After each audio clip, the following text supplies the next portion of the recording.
안녕하세요. 요즘 뉴스. 예전이랑 정말 다르게 접하시죠? 포털이나 소셜미디어, 이걸 넘어서 이제는 AI한테 바로 물어보고 답을 얻는 경우도 많아졌고요.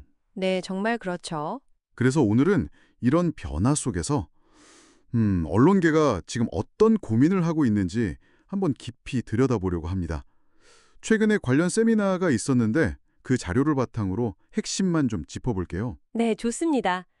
그 세미나에서는 특히 기술 변화에 그냥 저금하는 걸 넘어서서요.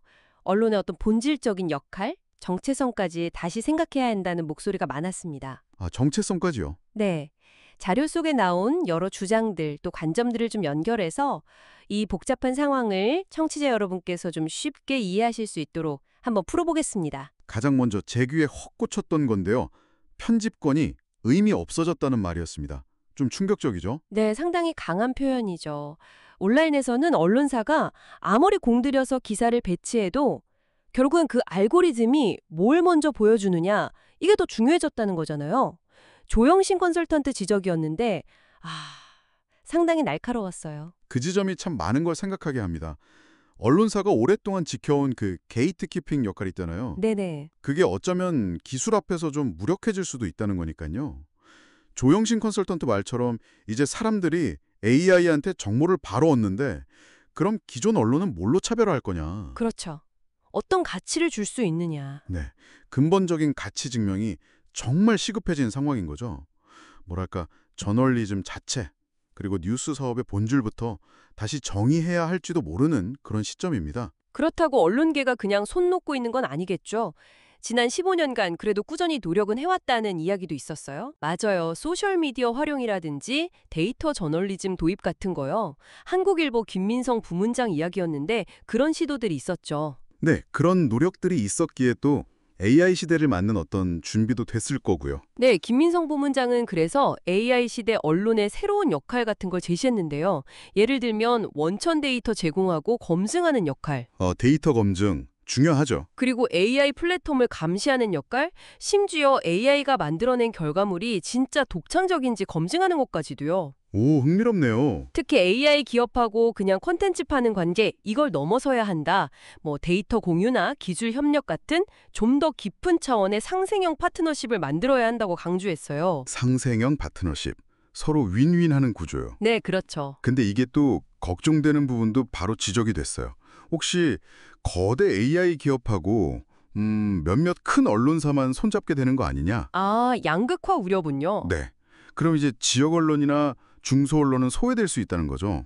이게 과연 공정한가? 이런 질문도 나왔고요. 그 우려는 상당히 현실적입니다. 그래서 단순히 혁신하자 이런 구호보다는 실제로 어디에 투자하고 있는가 이게 더 중요하다는 의견도 있었어요. 투자 방향이 진짜 속내를 보여준다. 그렇죠. 한국경제 이명림 부장의 지적이었는데 회사가 진짜 어디에 돈을 쓰는지가 혁신의 방향을 보여준다는 거죠. 실제 사례도 나왔잖아요.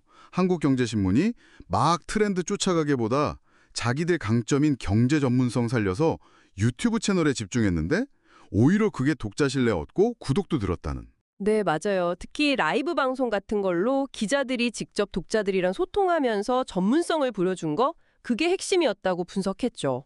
직접 소통. 네, 결국 AI 시대에도 대체 불가능한 건 기자의 역량이다.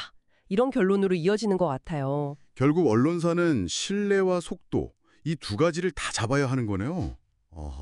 어렵겠는데요? 네, 그렇죠. 계속 새로운 기술 배우고 조직도 좀 유연하게 바꾸고 빠르게 실행해야 한다는 거죠. 한겨레 이희욱 팀장의 제언이었어요. 그런데 또 현실적인 어려움도 이야기했죠. 내부에서 엄청 고민하고 합의해서 내놓아도 독자들이 보기엔 여전히 느리거나 기존 방식이랑 별다를 거 없다고 느낄 수도 있다고요. 네, 그런 딜레마가 있죠. 그럼에도 불구하고 변하지 않는 건 결국 발로 뛰면서 사실 확인하고 깊이 있는 정보를 전달하는 저널리즘의 본질 아니겠습니까? 맞습니다. 생성형 AI는 이 본질적인 일을 더 잘하기 위한 도구로 활용될 수 있다. 이런 점을 강조했어요.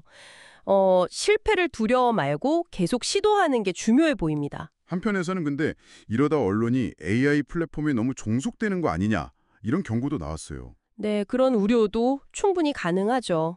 조선비즈 류현정 팀장은 혁신 노력이 자칫하면 그냥 비용 절감 쪽에만 너무 치우칠 수 있다고도 지적했고요. 여기서 상당히 중요한 주장이 하나 나왔습니다. 뭐냐면 지난 20년 동안 우리가 뉴스 생태계를 너무 기술 전문가들한테만 맡겨왔던 거 아니냐는 거예요. 기술 중심주의에 대한 반성이군요. 네, AI라는 이 큰 전환점에서는 오히려 미디어 종사자들이나 인문학자들이 더 적극적으로 나서서 디지털 질서를 만드는 데 목소리를 내야 한다. 이런 주장이었는데 저는 상당히 인상 깊었습니다. 그렇죠. 기술에 끌려가는 게 아니라 우리가 기술을 어떻게 쓰고 어떤 질서를 만들지 언론 수서로 주도권을 잡아야 한다는 의미로 들리네요. 맞습니다. 이런 상황이면 전문지나 지역 언론은 더 힘들 수밖에 없겠어요. 네, 그 절박함이 정말 느껴졌습니다. 한국전문신문협회의 윤봉환 사무총장님이나 가스신문 양영근 발행인님 말씀 드려보면 온라인 유료화는 아직 멀었고 광고는 줄어드는데 그렇죠. AI 시대의 변화가 자칫하면 자본력 있는 소수에게만 유리하게 돌아갈 수 있다. 이런 위기감이 굉장히 컸습니다. 결국 독자 기반의 어떤 새로운 수익 모델 없이는 언론 생태계 전체의 다양성이 위험해질 수 있다는 경고였죠. 네, 오늘 이렇게 쭉 살펴본 것처럼 AI라는 정말 거대한 파도 앞에서 언론계가 생존과 혁신을 위해서 정말 깊은 고민을 하고 있는 것 같습니다. 네. 전통적인 저널리즘 가치를 지키면서 또 새로운 기술과 어떻게 조화를 이룰 건지, 그리고 어떻게 독자 신뢰를 얻고 지속 가능한 모델을 만들 건지, 이게 핵심 과제인 것 같아요. 네, 마지막으로 청취자 여러분께 이런 질문 한번 던져보고 싶습니다. AI는 결국 우리가 만들어낸 데이터, 기존의 정보를 학습하잖아요. 그렇죠. 그렇다면 앞으로 AI가 우리에게 제공할 그 수많은 정보들 속에서 저널리즘의 가장 중요한 가치들, 예를 들면 사실 확인이라든지 깊이 있는 분석, 다양한 관점 제시 같은 것들이 과연 어떻게 지켜지고 또 발전할 수 있을까요? 정말 중요한 질문이네요. 어쩌면 이 질문에 대한 답을 찾는 과정에서 정보를 그냥 받아들이는 게 아니라 비판적으로 소비하고 또 적극적으로 요구하는 우리들, 바로 독자의 역할이 그 어느 때보다 중요해질지도 모르겠습니다.